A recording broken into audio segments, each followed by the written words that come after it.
ये एक ऐसा पौधा है जिसे आपने अपने आसपास जरूर देखा होगा। अगर नहीं देखा है तो चलिए हम आपको बताते हैं। इसे भांग का पौधा कहते हैं।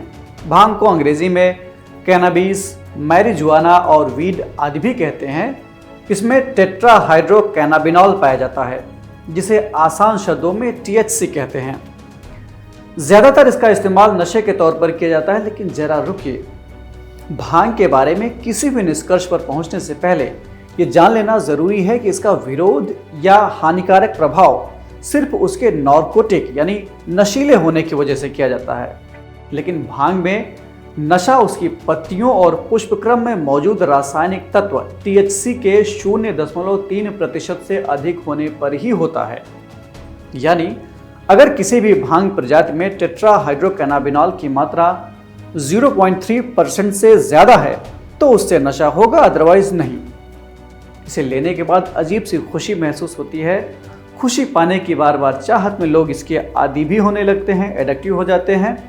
यही THC जब ज़्यादा हो जाता है तो उसे गांजा कहते हैं। यानी गांजा और भांग दोनों एक ही प्रजाति के पौधे हैं।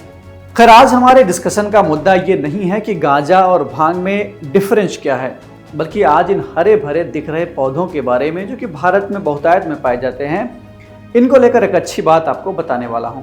आज सारी दुनिया में भांग या औद्योगिक भांग से 2500 से अधिक प्रकार के उत्पाद यानी प्रोडक्ट बनते हैं, जिनमें औषधीय उपयोग के तेल, रेशे से सैकड़ों प्रकार के उत्पाद, कॉस्मेटिक के रूप में इस्तेमाल होने वाली 3 दर्जन से अधिक क्रीमें, साबुन, बिल्डिंग निर्माण में पार्टिकल बोर्ड, सैनिकों के जैकेट के कवर, वाहनों के डैशबोर्ड के अलावा तमाम अनगिनत इसके उपयोग भी हैं। वर्तमान की कई चिकित्सा पद्धति जैसे मानसिक विकलांगता, कैंसर, डिप्रेशन, कीमोथेरेपी के जो बैड इफेक्ट्स हैं, कुप्रभाव हैं, इनको दूर करने के लिए भी हैम्प सॉल्यूशन या हैम्प ऑयल का इस्तेमाल किया जाता है। ये भी भांग से बनता है।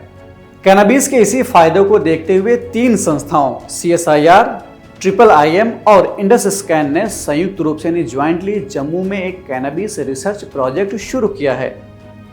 भारत में ये अपनी तरह का पहला प्रोजेक्ट है जिसका मकसद कैनाबिस से बने औषधियों यानी मेडिसिन के माध्यम से न्यूरोपैथी, कैंसर और मिर्गी से पीड़ित रोगियों को लाभ पहुंचाना है। इसके अलावा भी तमाम इसके उद्देश्य हैं। इस परियोजना पर रिसर्च करने के लिए इसमें शामिल संस्थाओं ने, जिसमें CSIR और IIM है, इन्होंने जम्मू में अपना एक कैनाबिस कल्टीवेशन फार्म भी बनाया हुआ है। यानी बड़ा सा भांग की एक खेती हो रही है बड़े जगह में।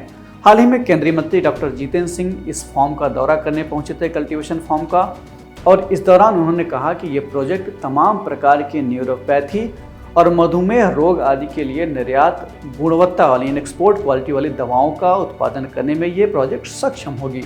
उन्होंने आगे बताया कि कैनाबिस एक अद्भुत पौधा है। मतली और उल्टी के इलाज के लिए मैरिलनोल, नोबिलोन और सस्मेट, न्यूरोपैथिक दर्द और ऐंठन के लिए सेटिवेक्स, मिर्गी के लिए एपिडियोलेक्स, कैनबिडियोल जैसी दवाओं को FDA ने मंजूरी दे दी है और अन्य देशों में इसका इस्तेमाल भी किया जा रहा है। इसी क्रम में उत्तराखंड, उत्तर प्रदेश, मणिपुर, मध्य प्रदेश और हिमाचल प्रदेश जैसे कई अन्य राज्यों ने वैज्ञानिक उद्देश्यों के साथ यानी साइंटिफिक ऑब्जेक्टिव के साथ कैनाबिस यानी इस भांग के उपयोग के लिए तमाम पॉलिसीज और नियम भी इन लोगों ने बनाना शुरू कर दिया है, इन सारे स्टेट गवर्नमेंट्स ने। एक्चुअली भांग एक पूर्ण फसल है अपने आप में। इसका इस्तेमाल टेक्सटाइल, कंस्ट्रक्शन, एनर्जी, मेडिसिन और फूड इंडस्ट्री के लिए एक साथ किया जा सकता है। हालांकि भारत में हमने भांग को नशे का ही पर्याय मान लिया है। भांग की पत्ती से anxiety, depression, chronic pain management, cancer pen, arthritis और पेट की बीमारी के लिए हर्बल दवाएं भी तैयार की जाती हैं। इसमें हल्का नशा होता है, हालांकि इसे अपनी ज़रूरत के मुताबिक आवश्यकता अनुसार कंट्रोल भी किया जा सकता है। इसके बीज को मल्टीविटामिन के रूप में भी प्रयोग किया जा सकता है। इसमें काफ़ी ज़्यादा मात्रा में विटामिन होते हैं। इस पौधे के सकारात्मक प्रयोग के बारे में ध्यान दीजिएगा, मैं सकारात्मक प्रयोग की बात कर रहा हूँ। इस बारे में आपकी क्या राय है? आप किस तरह की सावधानियां बरतने का सुझाव देंगे? कमेंट बॉक्स में हमें ज़रूर बताएं। इस एपिसोड में इतना ही। हम फिर मिलेंगे एक नए कार्यक्रम के साथ। तब तक के लिए आप जमकर पढ़ते रहिए और बढ़ते रहिए। नमस्कार।